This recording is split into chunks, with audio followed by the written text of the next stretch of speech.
Our guests are looking over the new headsets that we have in the studio, and I'd been told they'd be coming in right after the new year, but that usually means March. But they actually got here in January, so we're pretty excited about that. I wanted to mention Forrest Anderson, Todd Eccles in studio with us today, and we're talking firearms as we do on Friday mornings. And of course, if you have a comment or question for either one of them this morning, feel free to give us a telephone call at 736-0300, 736-0300. We'll just start off, too, as well, maybe at the top today, talking a little bit about the two businesses that these men run. First of all, Todd, Patriot Defense. Yeah, Patriot Defense. We specialize in all kinds of stuff, but the biggest class I do right now is the permit class for the Idaho Enhanced Concealed Carry. Get a hold of me. I'm on Facebook. You can find me there under Patriot Defense. You can call me. You can text me, 620-794-6223. We can also customize any other classes you need. If you want safety classes for your kids, safety classes for the family, anything that you've shot before, you just need a little help. Maybe you're pulling to the right, you're pulling to the left, you got a flinch you need help with. Let me know. We'll put something together and we'll have a good time.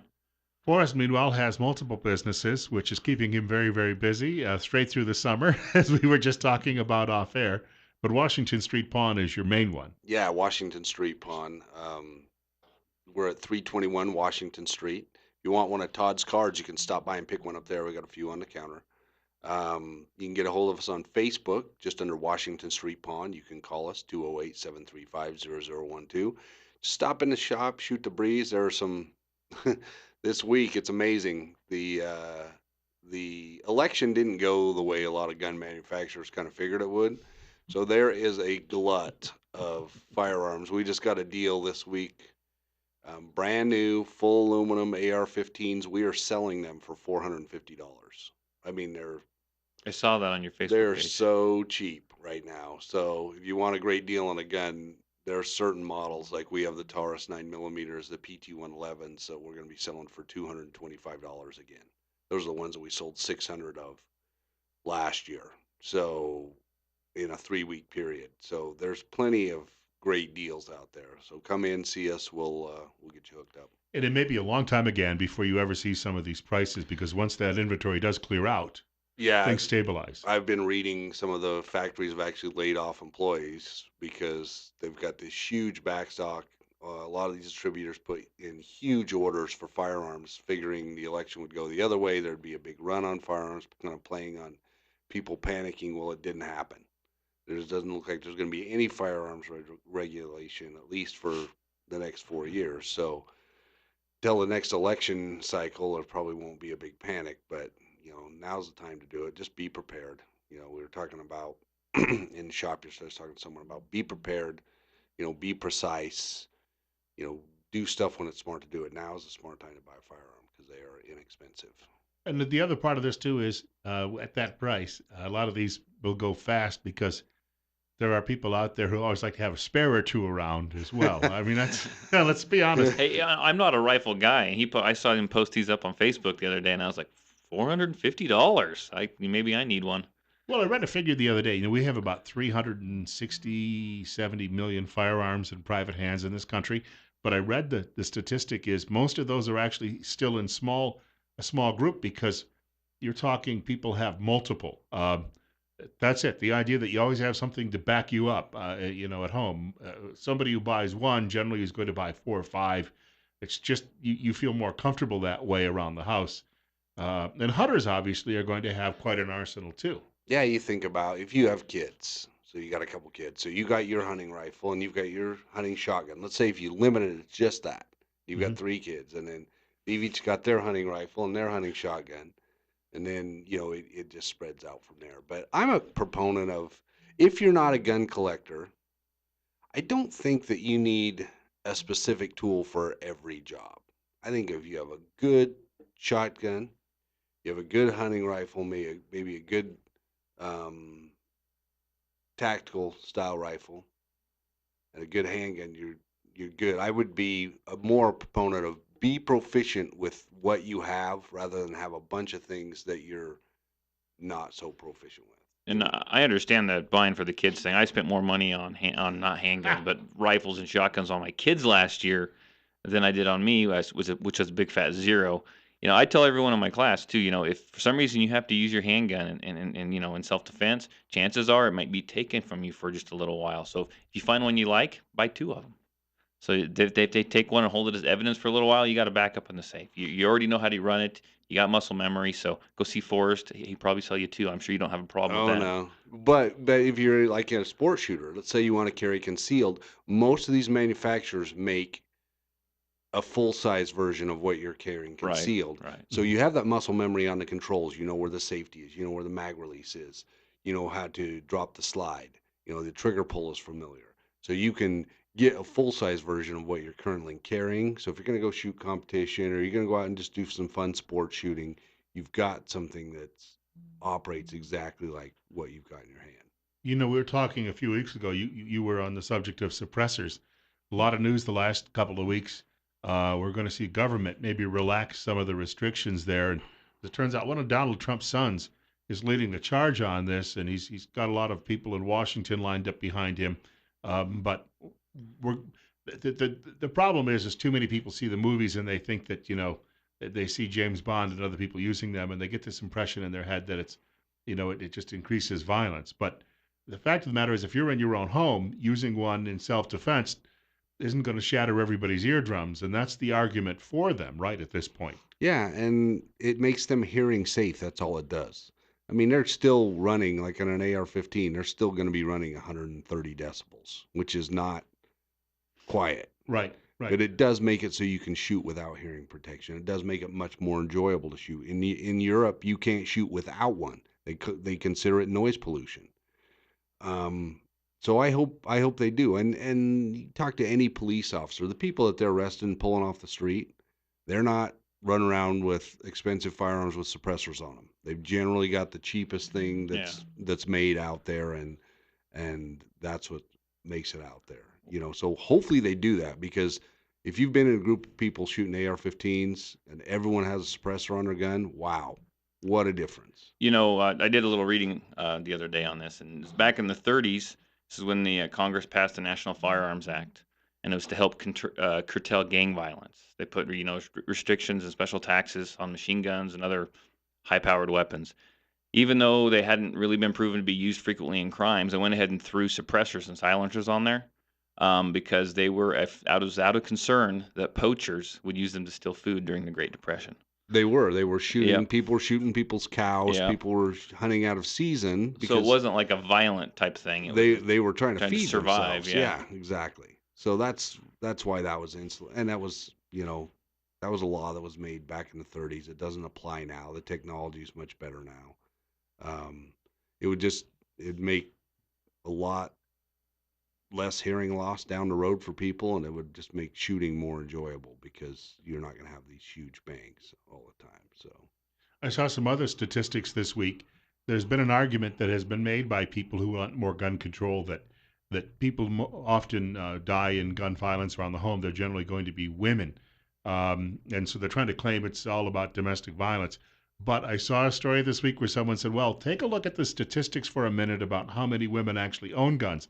So the reason that you're not seeing an even is because so few women still own firearms. They're naturally going to be on the receiving end in those situations. So the writer was saying the argument doesn't make any sense because if women don't have firearms, that's not what they're using as a weapon in a domestic disturbance. So again, we see how they twist the figures around to try to get their way, but it's it's not true. It's always you look at legislation and it's always about we're gonna it's about the children, it's about this. They pull on your heartstrings when generally the facts don't substantiate that. Now domestic violence is no joke. There's a ton of people dealing with this every day in our community throughout our country. And we definitely need to do anything we can do to address that and step in and stand up for the people who can't stand up for themselves. But what firearms are, when used correctly, they are an equalizer. One good guy with a gun can stop a bad guy with a gun. One 110-pound woman can defend herself now on an equal plane with a Hmm. 220-pound guy. It's about education. It's about training. It's about awareness. And I would encourage, off the topic of firearms, if you don't be that quiet person. If you know that there's someone in your neighborhood, your next door neighbor, someone in your family who's being abused or an abusive relationship, for lack of a better term, have enough balls to stand up and do something, say something to someone, and stop that cycle, because it is a cycle. It's something that's passed down. It's something that the children see and affects them psychologically. So step in and do something, and give that girl a certificate to Todd's class and say, hey, why don't you learn how to shoot? Change that guy's attitude a little bit, because now it's just like with the government. Government loves to push people around when they're helpless, but they always walk a little more gingerly when they have a populace that they know is educated and, if need be, can defend themselves. So institute that in your own neighborhood. You know, I've Did you had see more women in class last week? Yeah, yeah, I did, and I'm actually seeing more and more women come to class, and I won't say all of them, but there's a good portion of them. If you sit down and you start to talk to them, by themselves, they'll tell you, "Hey, look, I'm divorced. I've got an ex-husband that's creeped me out, or I've had a problem in the past with an ex-boyfriend or whatever, and I'm getting this because I feel like I need to be protected. I need to protect me and my kids."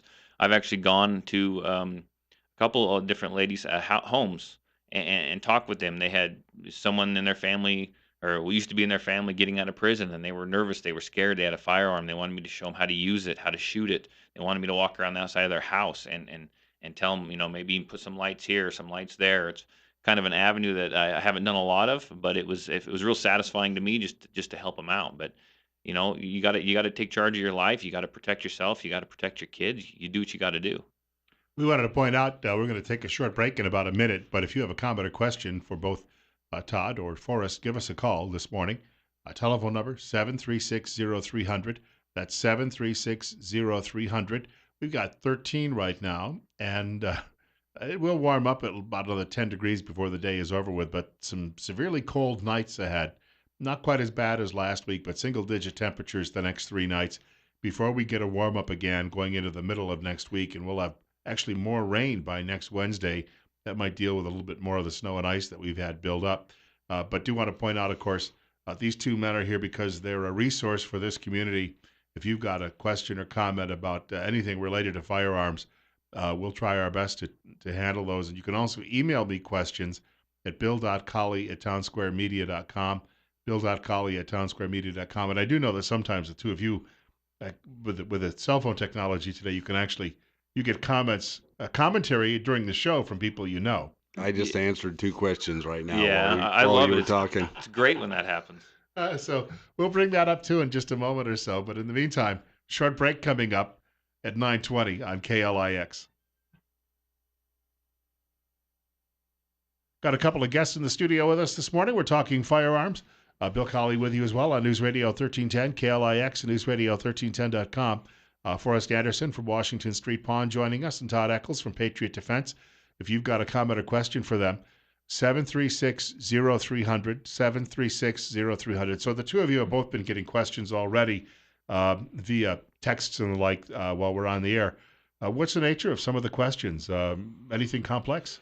We've got a lot of people recently. I've had a lot of people asking, what peripherals, what other things do I want to buy with, like if I buy an AR-15 or I buy a handgun. Mhm. And what I always tell people is, don't get caught up. There's a million doodads out there. I mean, you can really make your rifle weigh a lot. You can make it weigh 15 pounds in a hurry.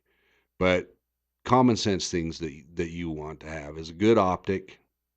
I'm a big proponent of backup sights. I've seen a ton of guys go out shooting and then they go to shoot and the battery's dead on their optic and they didn't bring a backup battery. So if you do have an optic that's illuminated, carry some extra batteries in the grip of your rifle. Also, I like some backup sights. They're inexpensive. You can buy them for around $70 for a pair of backup sights, and a good flashlight. All flashlights are not created equal. On a gun, it's lumens don't matter. It doesn't matter how bright that light is. If it's going to break the LED or it's going to break the bulb on your first shot, then it's no good. You want to buy a good quality light with a tested, hardy LED bulb that's not gonna, or LED that's not gonna break the first time you it gets some serious shock, because those guns have a lot of shock to them. So they're not necessarily recoil. Like, recoil doesn't equate to that, just that jarring motion of when that gun fires. So get a good flashlight, and we can kind of help you with that. You don't have to spend a ton of money. You don't have to spend $450. You can buy a really good light for $450, but you don't have to spend that to get one that'll work for you. Todd, I know you're getting a lot of questions post show. You'll leave here sometimes and people will call you off air, or you'll hear them on the street places you go. Anything that's really common that you're hearing from people? You know, mostly they just ask about my classes. They just ask when the next one's going to be held. To be honest with you, if I could back up just a second, though, you mentioned about rifles and doodads for rifles. There's you can buy stuff, extra stuff for handguns too, and some people get caught up in that. And I see that a little bit in my classes. When you buy a handgun, typically not all the time, but typically it's going to come with two magazines. I tell everyone if you can find a couple extra magazines, buy a couple extra, three, four magazines don't hurt. You can also buy lights and lasers to put on the front of handguns if you want. For someone who's just beginning, you don't really need all that stuff. Some of that stuff's great, yes, but I hate to see it when people buy these handguns that are already equipped with lasers and then they come to my class and all they want to do is use the laser. If they're not carrying it in a holster too, there's a bag that they should have it in, right? If they're going to a range. Yeah, like a range bag. Yes, really nice, nice protective place you can put your gun, your ammo, all your extra magazines, your hearing protection, your eye protection. You may or may not be able to pick up some bags down at Forrest's shop down there. I'm sure if you're buying a gun down there, he can outfit you with a bag too, or at least give you some good recommendations. But I tell everyone, you got to learn how to run the iron sights. You got to learn how to use the sights, and then you can go with a laser.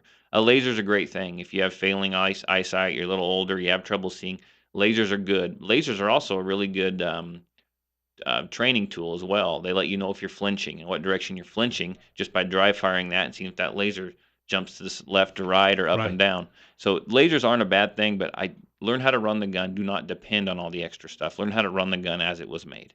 Uh, uh, It, it Forrest, it gets difficult also as well to, if you've got a handgun, to find a holster. Holster, yeah, So that's where ROK, Rock Custom Holsters, right here in the Magic Valley, he will make, like my gun, my Sig 226. he's I had got kind of a cool stuff. different light on it. They didn't make any quality holsters I liked. Took it to him. He made one in 2 days for it, Yeah, and I heard. it's made specifically for that I gun. saw a buddy of mine went and got something made up for his gun, and he got it in about 2 days. And he had ordered a previous holster and wasn't happy with it. It wasn't like it was advertised. He had this one made up, and he is just tickled to death with the rock holsters. And I'm actually, yeah, I haven't talked to him yet, but I'm actually looking at one for my gun. I just need to give him a call, get off my butt, and give him a call is what I need to do. So well, when you talk about a holster too, because this comes up a lot. I talked to an acquaintance recently, and he has being right-handed, but his is slightly around on his back, but not too far around because that's too far to reach. But it's sort of in his back waistband on the right side. Now he's comfortable with it there. Some people though might not be comfortable reaching around there. it depends on your body type, is what it depends on, and the build and what you're going to carry. At different spots feel better for different people. I carry right at about 3 o'clock, so right on my hip, or I carry appendix carry. A little further back, I don't like it on the type of clothing I wear. For me, I feel like it's showing a lot or it's sticking out. It's what they call printing when you can see it, the lump under your clothes. I think most people don't know what that is or they don't pay attention to that, but I know it and it bothers me. But just depends on the what you carry, the size of what you carry, and your build. So And there was always a time years ago where police officers had the shoulder strap and they carried shoulder inside a holster. coat, right? Yep, And so I don't see a lot of that anymore. There are there are. applications when a shoulder holster works great. If you're wearing a suit, Hmm. shoulder holster works great, but it just depends on the application. And a nice, good quality holster makes all the difference if you're going to It concealed does. carry. And if you own guns and you buy guns, you'll understand this. You're going to have a drawer full of holsters. That's just the way it goes till you find one that you like. And you may have different holsters for different occasions. I got a different one that I wear to church because I can wear it in my waistband and I can still tuck my shirt in over it. and nobody knows the difference. I got different ones I wear during the week. I got different ones I wear when I'm out on my ATV. Now, in the old movies, John Wayne and Gary Cooper always had the low slung belt, the long reach, if you will, for the holster. So it wasn't on their hip; it was basically on their thigh. Is Hmm. that for movies, or is that?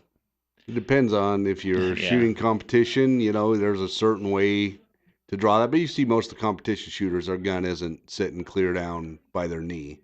Generally sitting in a spot. it's all about Depends on the efficiency. length of their arms Hmm. and that drawing motion I learned from the best.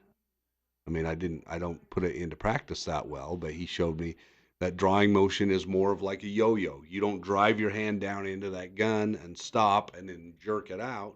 You make like a smooth yo-yo motion. You go down, sweep under the gun, and bring it out because it's one motion. It's not go, stop, go again. It's not jerky.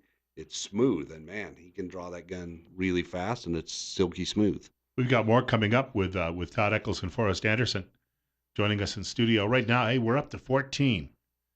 Can we get a little cheer for that? It's 9:30. Bill Colley with you as well on Top Story on News Radio 1310, KLIX and newsradio1310.com.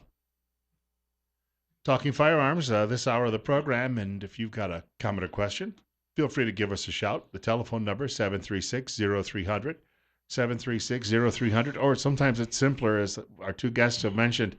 They often just get the text messages during the course of the show, and we can always make a reference to those. It's 15. Gonna call it 9:34. Joining us in studio, Todd Eccles from Patriot Defense, Forrest Anderson from Washington Street Pawn, Bill Colley with you as well, handling the soundboard and some telephones. I We should probably mention again though, just because there's always a little audience turnover, a little bit of background about your businesses. Washington Street Pawn. We're 321 Washington Street. We've been around for about 10 years. Um, it's been quite a ride. Our business, we loan a lot of money. We deal with a lot of different stuff coming and going. Loaning people money, helping people out. We try to donate a lot as much as we can to the community. We had a record year for donations last year of firearms and stuff, and we just ask people to shop local. At least give us a shot. We if someone has a better buy, we can't blame you for going there. But for someone that we really try to focus and reinvest in the people that live around us and work around us and the kids in the schools, we just ask people to give us a shot. And we should point out too, it's if people walk in there, it's not just firearms. I mean, you're going to have sometimes jewelry, you have automobiles, you have bicycles, any number of things that'll come in, television sets. Laptop computers, pretty much a little bit of everything. We can order things, if you don't see it right there on the shelf, we can order. We can get most guns in 2 days. All of our guns that we sell come with a lifetime warranty. If that gun ever breaks, even if it's a used gun, if you buy a used gun from me, it breaks, you bring it back, we fix it, no charge. If you buy a new gun, they come with a lifetime free replacement warranty. If that gun ever breaks, you bring it back, we order you a brand new gun to replace it. So we stand behind our stuff. Want to mention Todd Eccles, of course, with Patriot Defense, is still working on creating a new range. Yeah, I am. That'll probably the actual range part will probably start in the spring. My classroom is almost done. A little excitement at my last class on Saturday is I had to. I mean, right after that big storm, I cleared the driveway like twice, and I was like, "This is going to be good." And then the wind started to blow the night before the class, and I've got a one lane road down my driveway. It's like 500-600 yards long, and I fired up the old Scout and drove to the other end of it that morning, and I was busting through drifts that were already 2 feet high again. So I spent about 15 minutes knocking all those down, placing phone calls, putting things out on Facebook saying, if you drive a little car, you're not going to make it, let me know. And we were shuttling people from the Ridley's grocery store in Buell out to my house in our four-wheel drive. So, but we managed to have class. A lot of people showed up. I think there's about 18 or 19 people there. We had a good time. We headed to lunch just a little early because the wind was still blowing, and to get them all out the driveway, and we spent a little more time at the range, and everyone had a good time. I've been doing this for about 3 years now. It started off as me wanting to do something, and I got certified, and I always liked to shoot, and had a group of friends, a group of people I know came up to me, and they wanted to take a class, but they couldn't find a class anywhere, and So I put one of my permit classes together. That'd be the first one, and we all huddled together in a like a little cold building and had the first class. And you couldn't hear, and it didn't go real well, but we've come a long way in 3 years.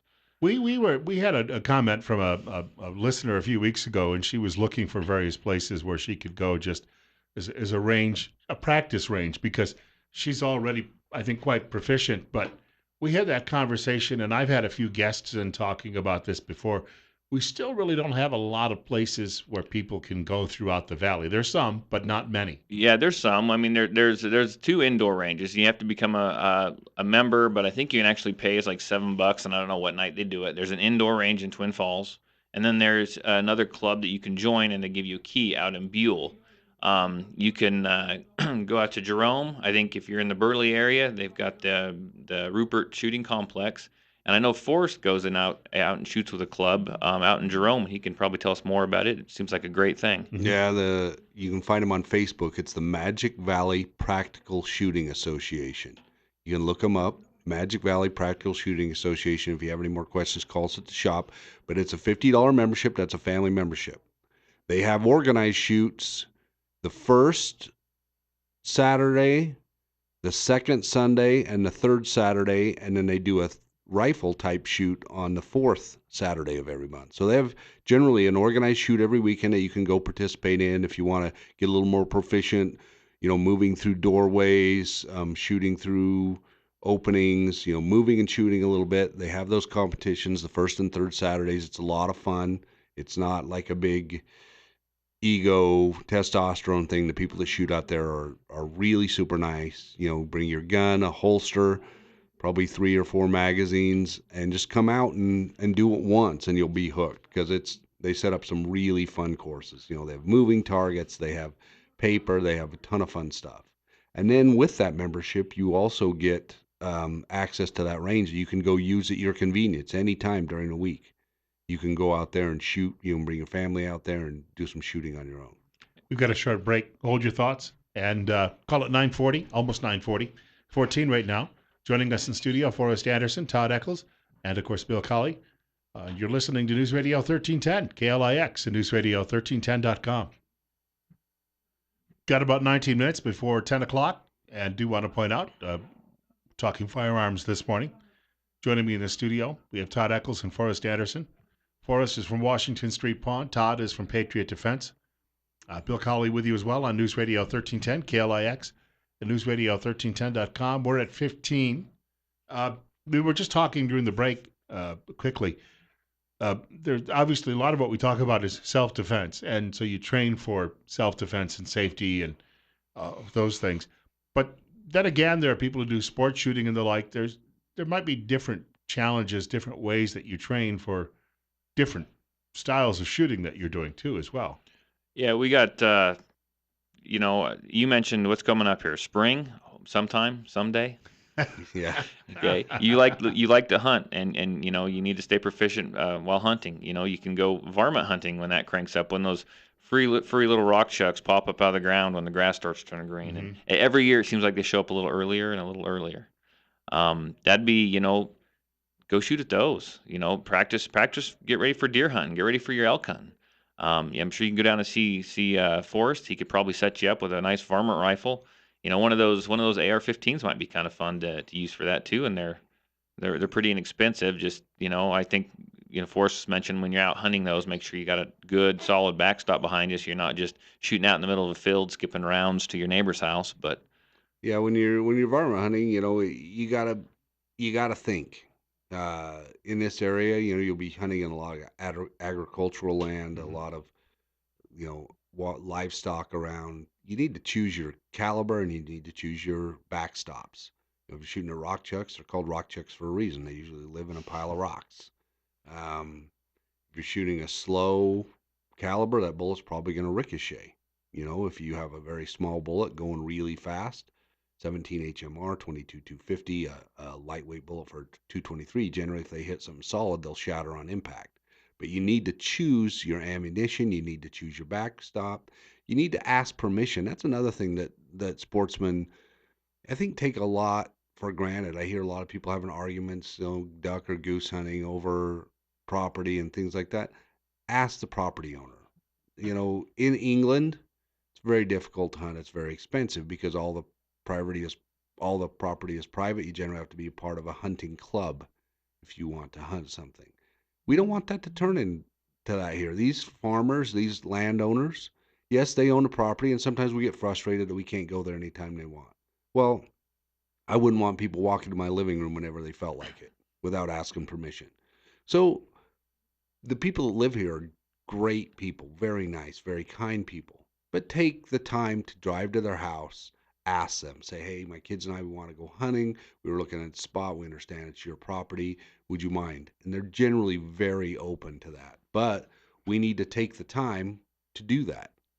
We need to be conscious enough as sportsmen to do the right thing, and that's ask for permission. That's choose a good backstop. Give ourselves the best name possible, because there's a ton of people out there wanting to take away our ability to hunt and our ability to own guns, so we need to do it better.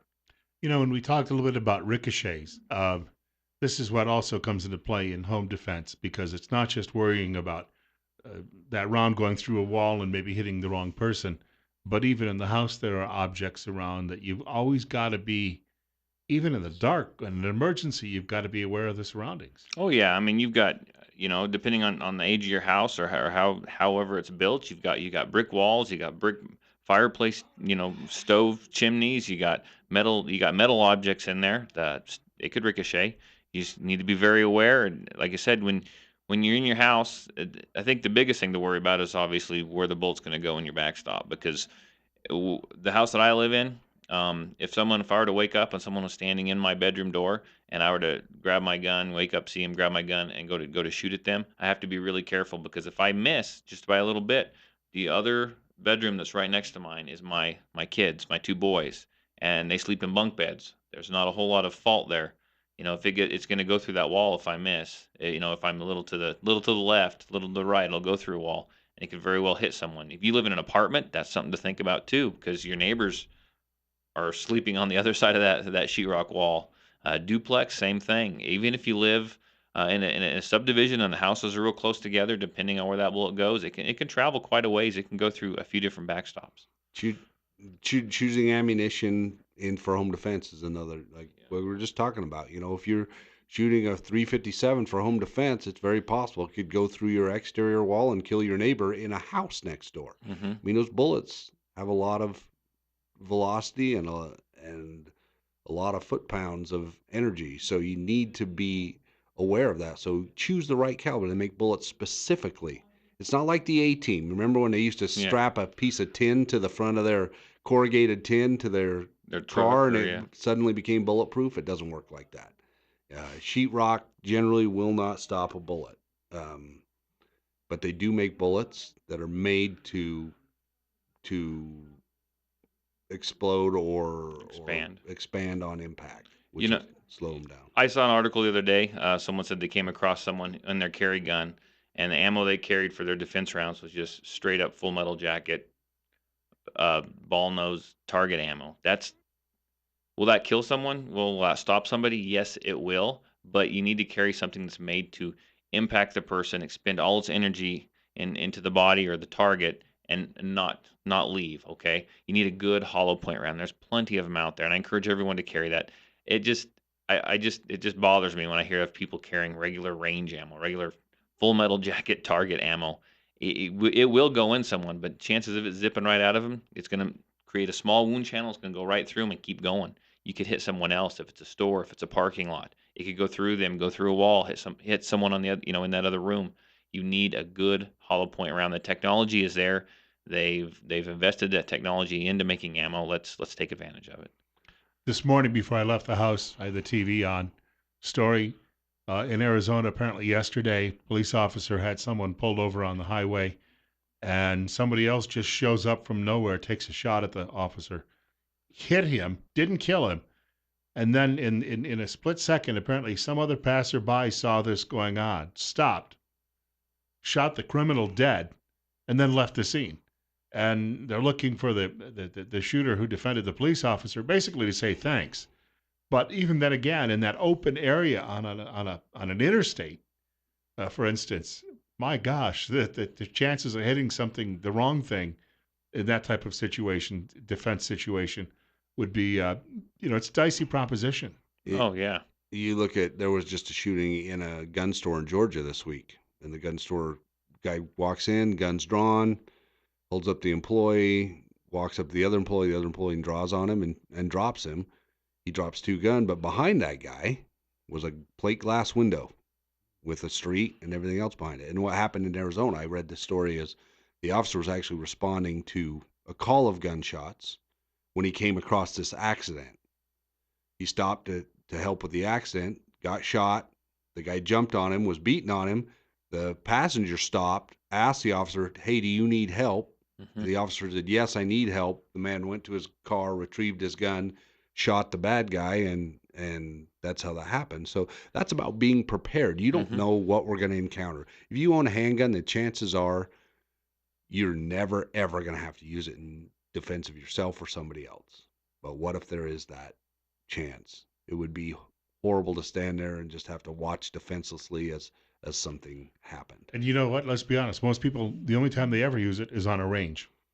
But you need that range Yep. time. If you look at that shooting in Georgia, that guy made a good draw, a good quick draw, had got a good grip immediately, and put the shot right on target. And that's only he only was able to do that, I'm sure, from muscle memory, from Yeah, going out and shooting, understanding his gun, understanding the grip, doing it over and over and over and over hundreds of times. yeah. Otherwise, you just got a hammer in your hand. Hmm. You just as well just go buy a good claw hammer because it's going to be just as efficient defending yourself as a gun that you don't know how to operate. Well, it's just like I've said before. If you're going to depend on it to protect your life or the lives of your loved ones, it needs to become an extension of you. You need to be able to pick that thing up in the dead of the night when you wake up at 2 o'clock in the morning because someone's kicked open your front door, and you need to know how to use it. You need to not think about it. Oh, it's been when I shot this last. Is it even loaded?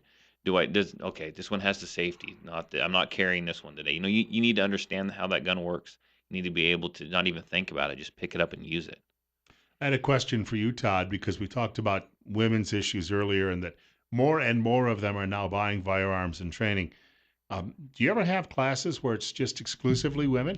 I've tried to set up a few of them, and with good intentions. And usually, a couple ladies will say, "Can you set up an all women's class?" And I'll say, "Yeah, sure, no problem." So I'll open it up, and they will say, "Well, I got six, seven, eight other of our friends that want to do this." Okay, fantastic. 3 or 4 days, all of a sudden, I'm just down to two women. So I've tried to put them on, and I am very open to doing them because be honest with you, women in the class are so much better. They listen, they don't have any bad habits, they respond a lot better. And I'd be open to doing them. I just have to get enough of them to sign up to make it worthwhile. We did one last year at Washington Street Pond. We had about 33 women come out, and they were a great group of ladies. I mean, they were a ton of fun. They really learned a lot, and they were great to work with. But we might have to team up again and do one with Todd this time. I was going to say just getting the word out there and actually finding that number because obviously you get a lot of people who have an interest in a class initially, and then a few have a conflict that comes up and the like. So in Sure. order to have a full class, you need a little leeway in no matter who it is. And the other question is, do you do them by age ranges, maybe for young people or for older people as well? I haven't ever separated them down like that. But I mean, if someone's interested in me doing that, I definitely can. I mean, that's worth a shot. My thought right now is I had a hard time getting enough women together. If I started separating them in age ranges, it'd be even harder to get big enough groups together. Which I don't need that big of a group. Really, all I need, I mean, the more the better. Depending on what class they're doing. If they're doing the enhanced permit class, that essentially on my end comes with a little more cost involved because I have to have a law enforcement officer come teach part of it. So I like to get 6 people, 7 people if I can, at least. I'd even do one at five. If it was just a come out, learn how to shoot, bring your firearm that you just bought from Forest type of thing, it could be one person, it could be 2 people, it could be 3 people, whatever. For the two of you, I mean, is there a comfortable number of people? I mean, you can't have 400, Well, obviously. right, and if I have, depending on how many people I have other people that I bring in as eyes on the firing line type of thing. I'll bring in 2 or 3 other people, and because I don't wanna be over 10 people. I like to break it down into 4 people per one person or 5 people per one person. That's about the max because you gotta be able to keep an eye on everybody depending on how you set the class up. So, if 20 people sign up, be rest assured it's not just going to be me standing there on the line. I'll be there overseeing everything, but I might have one or two other guys there helping out. So it's just a safe shooting environment. And Forrest, we wanted to point out for people. We talked a little bit earlier about some of the items you have in the shop, and we talked about accessories too as well. But you have a second store. We do. We have Magic Valley Pond on Addison, and we got a ton of stuff in that store. I mean, don't be intimidated when you walk in because there's a lot of stuff. If you like yard sales, if you like unique one of a kind items, man, Jimmy down there has a ton of really cool one of a kind items. He's got a lot of guns, a lot of used guns, all different vintages. He's got a lot of if you're a firearms collector, he's got a lot of one of a kind stuff. If you're a guitar collector, he's got a ton of really cool guitars down there. But we're both local. There's some big chain businesses in the pawn business, just like there is every other business. But we encourage people to shop local and give us a chance, give us a crack at it. We've always stood behind our product. We don't have the fanciest store. We don't have the fanciest glass cases, but we try to take care of the people in our community, and we work really hard at it. And so we'd encourage people to just come in, shake our hand, give us a shot. If you've got a gun, they've got it on the shelf at a somewhere, give us a chance to match the price, see if we can beat it. I guarantee you we'll beat their service. And again, you're on Facebook. Yes, we're on Facebook, Washington Street Pawn. Address is 321 Washington Street. Phone number is 208-735-0012. If you send us a message on Facebook, I'll be the one answering it for you. So if nothing else, just stop in and say hi. And Todd, you're on Facebook as well. Yep, Facebook. Find me under Patriot Defense. Go ahead and if you venture over to my page, hit the like button, and that'll keep you up to date on all my classes, any of the ongoing situations we have over there. A new classroom, a new range, everything else. You can call me, text me, area code 620-794-6223. I'd be glad to hear from you, and you can get a hold of me even if you don't want a class. If you have a question, hey, look, I've got this gun, I want this holster. What do you think? How should I carry this? I'm doing this. This is what's happening. How do I fix it? Just give me a call. I'm more than happy to answer. More than happy to help. I didn't get a chance to bring it up, and we're only down to about 45 seconds, so maybe another show. Since we've talked a little bit about, the lack of ranges in the area, and I don't know that there's a lack of, but just judging by the public interest, there could be more. At some future date, we might want to talk about what you'd have to go through, all of the regulatory hoops to actually open up one of these things, because I know there's been some discussion that we could use a good one, similar to what they have in Jerome, right here somewhere in Twin Falls County. But that may have to be a topic for another day. I just know that there are going to be people who'd be asking you lots of questions, not just about safety, but about lead. And when you can get through all of those hoops and liabilities and everything else, and you have a few $1 million in a closet, which it might cost you to do, that's how you get started. But I just want to say thank you to both of you for coming by today, and put that one under your hat. Maybe we'll get into that down the road a little bit. And we still hope that there's somebody out there who would be willing to sort of bankroll something like this. We'll put their name on it too. There you And go. they'll live in perpetuity. In the meantime, we've got to say goodbye for the week. Rush Limbaugh's program is coming up next following the news at 10 o'clock from Fox. Sean Hannity at 1 o'clock this afternoon. Glenn Beck at 4. Dave Ramsey tonight from 7 until 10. And Bill Colley saying as well, God willing, if the creek don't rise, they'll allow me to come back and do this all over again on Monday morning between 8 and 10 o'clock.